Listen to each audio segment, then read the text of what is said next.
Okay. Hi, everyone.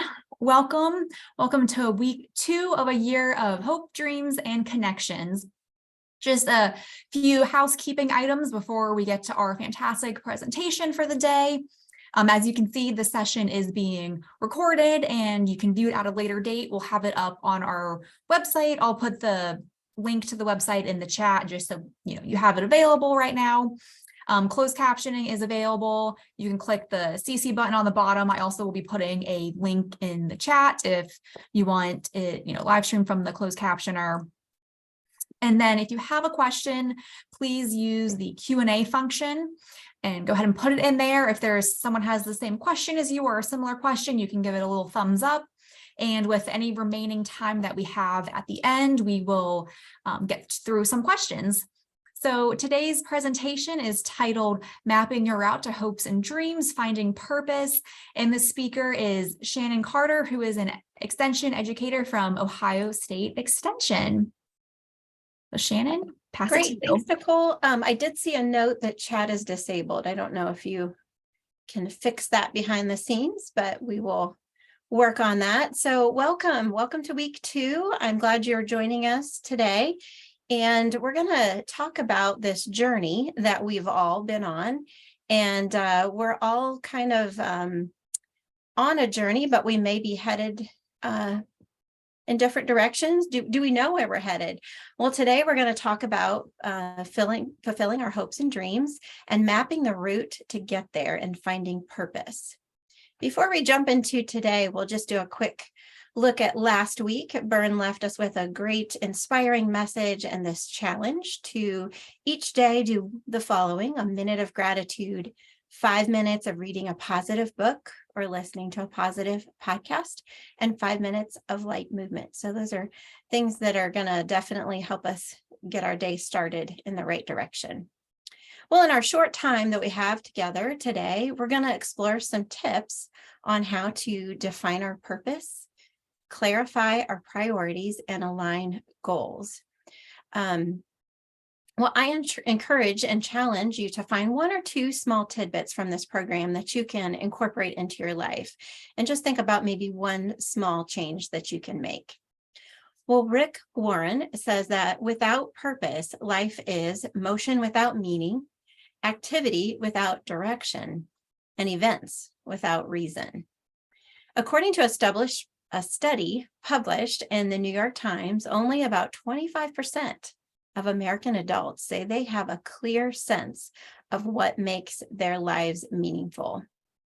Another 40% claim to be either neutral on the subject or say they don't have a clear sense of purpose. Well, learning how to live life with purpose can lead to a sense of control, satisfaction, and general contentment. Feeling like what we do is worthwhile is a significant key in happiness in life. Well, today we're going to touch on a few strategies for finding and steering your rudder in a sometimes turbulent sea. Well, why do we need a sense of purpose? A study published in 2010 in Applied Psychology found that individuals that have a sense of purpose and control tend to live longer. Who knew? They also tend to have positive health outcomes like fewer strokes and heart attacks, better sleep, lower risk of dementia and disabilities. Now, in biological terms, finding meaning and purpose actually has an impact on our brain health. It can help generate new cells and create new neural pathways in the brain.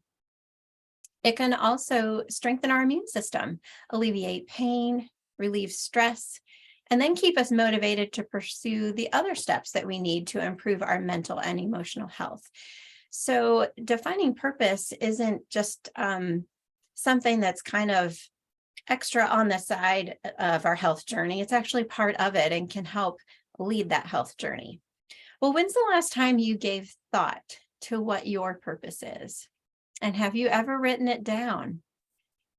Well, a half-hour program is not enough time for you to maybe find or discover your purpose. I hope to introduce you to some ideas and some resources about finding your purpose. So let's map the route to hopes and dreams. There is a handout that Nicole just popped into the chat that has several pages to it that we'll reference throughout our program. Well, everyone derives meaning and purpose in different ways, but usually it involves benefiting to someone else or some others, as well as to ourselves. You might think of purpose as a way to feel needed, a way to feel good about yourself, something that drives you, or it could simply be a reason to get out of bed in the morning. Well, whether you still need to discover your purpose in the first place or rediscover a new purpose because maybe it's changed over time, we tend to derive a purpose through one of these circles pictured on this diagram or infographic. And I love this one. It has, like I said, these 4 circles, they all overlap. And we tend to come at purpose from one or more of these angles. It could start with just something that we love and we have a passion for. Usually it's something that we're really good at. That might be part of our profession and something that we get paid to do and part of our vocation. Match that up with something that the world needs, it becomes our mission. And at the center of all that is purpose. And so I encourage you, if you'd like to learn some more about how to cultivate purpose, I encourage you to check out Hidden Brain podcasts. You can just search on Hidden Brain, and they have a great podcast up right now. That's their most recent one is called Cultivating Purpose. So that is just a visual there on that picture, just to think about ways that we can work on maybe approaching finding a purpose. Well, here's some other steps that can help us and just some questions to ask yourself. First of all, what drives you? What energizes you? What is something that you love to do? Can you follow that energy? And then find out what you're willing to sacrifice for. Is there something that you're willing to sacrifice a lot for, and that might help lead you to purpose? You could also ask, who do you want to help? And then how do you want to help them? So to find purpose, we need to figure out how we can best use our passions and skills to maybe solve some of our world's unique problems. And finding our life purpose, it's a lifelong journey. Now, you may find your purpose changes over time, and that's okay. Well, often a powerful purpose can come from powerful pain. And I'd like to introduce you to the Martin family who live in Canal, Winchester, Ohio. Brady, the boy on the right, was diagnosed with a very rare form of leukemia about 1.5 years ago. He is only the 65th person in the world to have been found with this particular mutation. And with this mutation, he has a 50% chance of survival without relapse after 5 years. That means after he conquers this cancer, he will be one of 32 other people in the world that have been able to do the same. Well, as you can imagine with this, there has been a lot of hospital treatments and, more than I can count. And he, along with his family, have undergone very, very difficult times and just very painful times. But amidst this challenge, they have discovered their purpose. Brady and his 3 siblings find great comfort and joy in stuffed animals, especially dogs. And they had this vision that they want everyone to know in the midst of life changing illness, injury, or loss, that they're not battling alone. They're in it together. So they formed this group, this organization that gives out battle pups. And so even there's a picture of Brady on a hospital visit loading up his wagon with gift bags full of these new stuffed animals. So their hope and prayer is that something as simple as a soft and cuddly dog can bring others together and help them know that no one battles alone. Well, 16 months ago, they had a goal of collecting enough money to give away 200 battle pups. But here are the 4 siblings pictured and a friend pictured recently with 5,000. So in those boxes are battle pups that are going to change 5,000 lives. Here's some faces of some of those that have received their battle pups. And recently, the family enjoyed a trip to Disney, courtesy of the Make-A-Wish Foundation. And Brady, his wish was that his little brother Cooper could meet Mickey. So this is a really special family. If you want to learn more about their journey and their mission, you can search Way to Battle. Some other ways to discover what your purpose is there something that you maybe already donate your time, money, or talent to? That could include volunteering for a nonprofit or donating money to a cause that you care deeply about, or it could simply be helping people around you on a day-to-day basis. Sometimes it's hard for us to recognize the things that we feel passionate about, but other people might be able to give us some feedback. So just listening to what others say, because there's a good chance you're already displaying what your passion and purpose is to those around you without even realizing it. Surrounding yourself with positive people who are making positive changes, you just might draw from some of that inspiration. And we always encourage folks to explore their interests. What are the things that you tend to hold conversations with others about? Just those things that really pique your interest. Are there injustices that bother you? Many people have their passion projects that surround an injustice in the world. Is there anything that makes you so deeply unhappy to think about that it bothers you to the core? And that is maybe something that could lead you to purpose. Now, the other end of the spectrum, just think about what you truly love to do, and that could help you find your purpose as well. For example, if analyzing data is something that you find fun, I know there are a number of groups that could find that skill to be invaluable. So just consider the type of skills, talents, and passions you bring to the table, and then brainstorm how you might turn that into something meaningful. Now, keep in mind, your purpose doesn't necessarily mean that you have to change what you're doing already. It doesn't mean you have to find a new job. If you want to explore some more ideas on finding purpose, there's a page in the handout packet with additional questions to help you discover your passion. Have you considered your purpose in work? Do you view your work as a job, career, or calling? And work might mean something different to all of us, but most of us tend to see it from one of these three perspectives. Either a job that's required to make money to pay the bills, work as a career that's marked by advancement, maybe even status, or work as a calling that's rewarding and carried out for satisfaction and fulfillment. Now, you might anticipate certain occupations have a higher percentage of callings, but the distinction doesn't necessarily depend on the type of occupation. In fact, within any profession, you're likely to encounter all three orientations, depending on the meaning that the individual attaches to work itself. For example, a nurse might view his or her work as a job, while other nurses might see their work as a career or calling. But here's a key point that we don't want to miss. Within these orientations or perspectives lies a hierarchy of satisfaction. There's reduced satisfaction for those who view work as a job, and increased satisfaction for those who see work as a calling. Individuals with a career or calling orientation, you can imagine, are likely to find their work more fulfilling and meaningful. Now, here's the best part.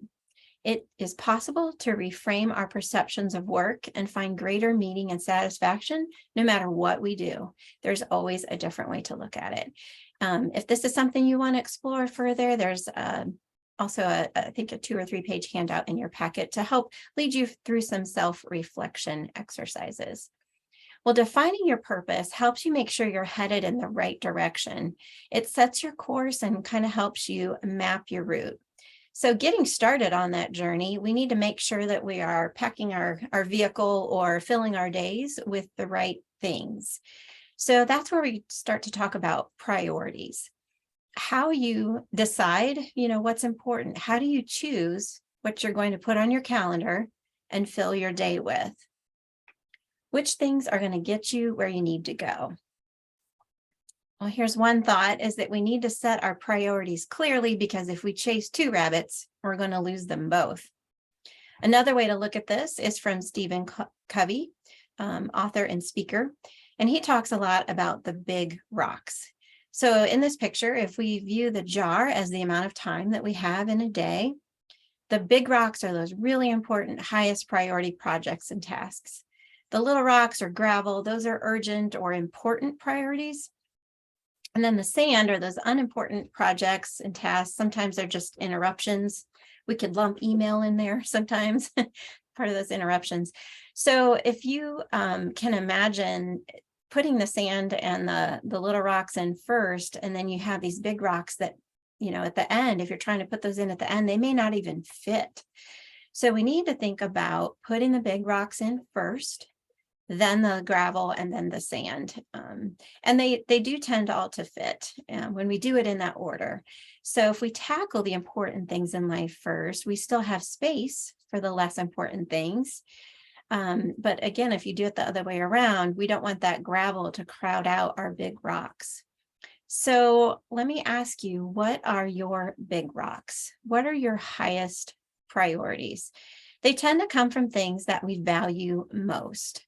So these are some values that tend to show up on most people's lists, things like your life mission, physical health, quality time with family and other healthy relationships, mental health, finances, self-improvement. These are the big rocks we need to put in our lives first, and you can certainly create your own list there. Everyone's values and order of their priorities or big rocks would be a little bit different, but we want to make sure they don't get crowded out by gravel and sand.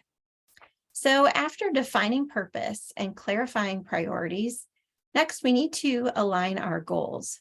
Now, goal setting is that process of taking some active steps to achieve a certain outcome. Achieving our hopes and dreams involves setting and reaching large and small goals, and each of these can be broken down into smaller, more attainable goals. Well, when our goals are in alignment with our life purpose and balanced with our priorities, then we have our natural strengths and talents that helps us to maintain integrity. We will feel calmer. We experience greater peace of mind and fulfillment while traveling on this path to achieving bigger things.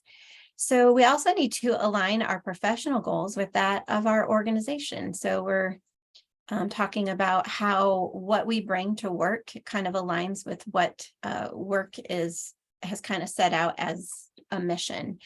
So this is part of the Ohio State University's mission. It's kind of got 4 parts there, and just look to see if you can find yourself in part of this mission.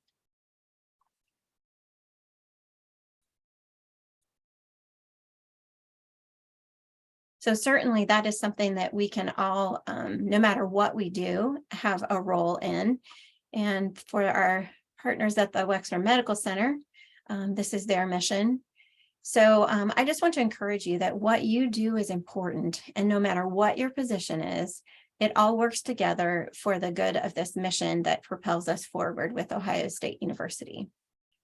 Well, in talking about goal setting, I want to mention 3 types of goals. Usually we think, okay, short-term, long-term goals, but this is a little bit different way to look at it. The 3 types are process goals, performance goals, and outcome goals.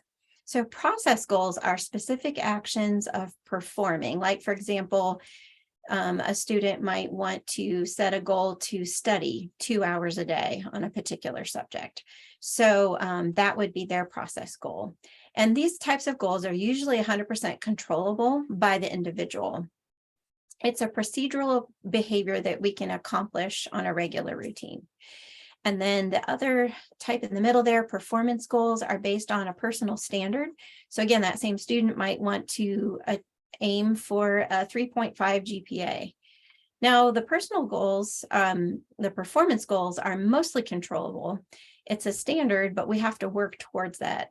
And then most of the time we think of goals in terms of outcome goals, and those are based on achievement. But those are a little more difficult to control because of outside influences. Outcome goals often focus on what we want to be, what we want to have, or what we want to do. So think of it in terms of the process, and performance goals can help us get to that outcome.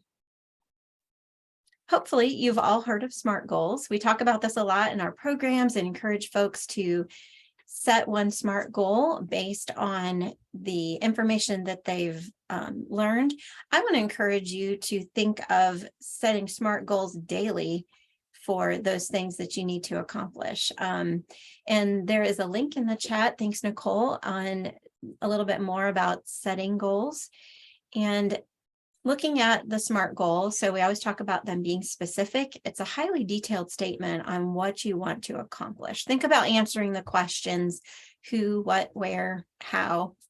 And these need to be measurable. How are we going to demonstrate and evaluate that we've met that goal? Attainable, that they can be achieved by our own hard work and dedication, and make sure they're within our ability to do that. They need to be relevant. Are they aligned with your goals and objectives? And then time-based. Do we have that by when date so that we know that that is done? There's also a 2-page worksheet from OSU Extension in your packet on setting SMART goals. Well, it turns out that the simple act of writing a goal can unlock all sorts of psychological and personal dynamics, which translate into some real tangible results. So we encourage folks to write your goals down and put them in a place where you can see them. Spelling them out in a little step-by-step breakdown, it's the next best thing to having a personal life coach right there to cheer you on every day. So it can increase your motivation to actually start acting on those goals. And then always we want to reward and recognize when you've met one of those goals, have a way to reward yourself. So aligning goals, and those are the kind of the daily, weekly, monthly steps that will help get us to those priorities and then hopefully that life purpose. We've put a lot of information out there today. It's a lot more than really can be absorbed, I think, in half an hour, but we started talking about defining our purpose. And if that's not something you've given much thought to, I would encourage you to, because we saw that it can not only have significant health benefits, it can also propel you on your journey and help with your motivation and really spill into many parts of your life. Clarifying priorities and making sure you get those big rocks in first, those highest values, and then aligning your goals with your own personal and professional missions and the things that you have going, but also with your organization so that you're in step with what your department within OSU is doing. I want to leave you with this quote by Dr. Jim Loehr, who is the author and developer of the Health Athlete program. And he says that discovering and living your personal brilliant purpose brings energy, fulfillment, and well-being to your life. Well, we've been talking about mapping the route and knowing where we're going, but living out your purpose isn't so much about arriving at a destination. It's as much about the passage to get there. And I want to remind you that there is joy in the journey. So thanks, Nicole. I'll turn it over to you. Great. Thank you so much, Shannon. Really appreciate you being here and sharing your expertise and giving us all that fantastic presentation. Just to let everyone know before we get to questions, we appreciate your feedback. So you all will be receiving a survey after this presentation. If you could take just a few minutes to fill it out, let us know what you think. And then the recording and slides will all be uploaded on a website. I'm going to put the website in the chat right now, just so.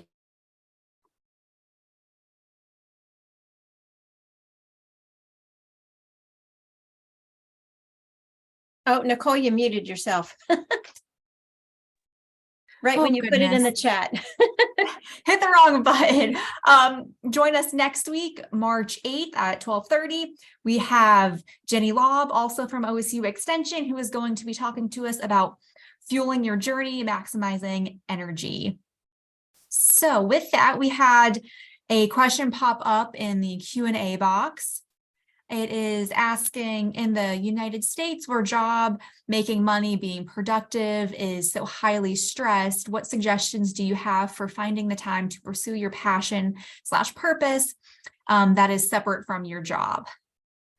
That's a great question. I was just talking with someone recently about how so many have either changed jobs or reduced their work hours from having gained a different perspective during the pandemic. So they were either working from home or maybe forced to change their job. And so, coming back to work really gave some serious thought to, is this what I want to do? And do I really need all that I have? I also saw a recent, it was, I think, a meme on gardening that said, so much is focused on the big house and the nice cars and being, the certain parts of society. And it said, the gardeners just want to create quiet spaces to escape all that. So I guess, yes, while I do think that is sometimes the pressure in our society to have all those things, I don't know that needs to be something that we all aspire to. And certainly you can create your own path and mission with that. Sometimes our life purpose, it's wonderful when it can align with our job and what we do. But even when that's the case, we encourage people to have a hobby that's separate from work so that they do have other pursuits. And so your question of, how do we find time to pursue this passion? It may be something that you're already doing, something that you enjoy. So I would encourage you to maybe just carve out a little bit of time to explore that. But it also may be that you won't have time to dedicate toward this purpose, just right away. It might be something that develops over time. So again, hopefully with today's presentation, I don't put pressure on anyone that they have to have a grand life purpose. It's probably something that you're already doing. Great, thank you. I don't see any more questions in there, so I will keep the webinar up for the next 2 minutes or so. And if you don't have any other questions, have a great day, and we will see everyone next week.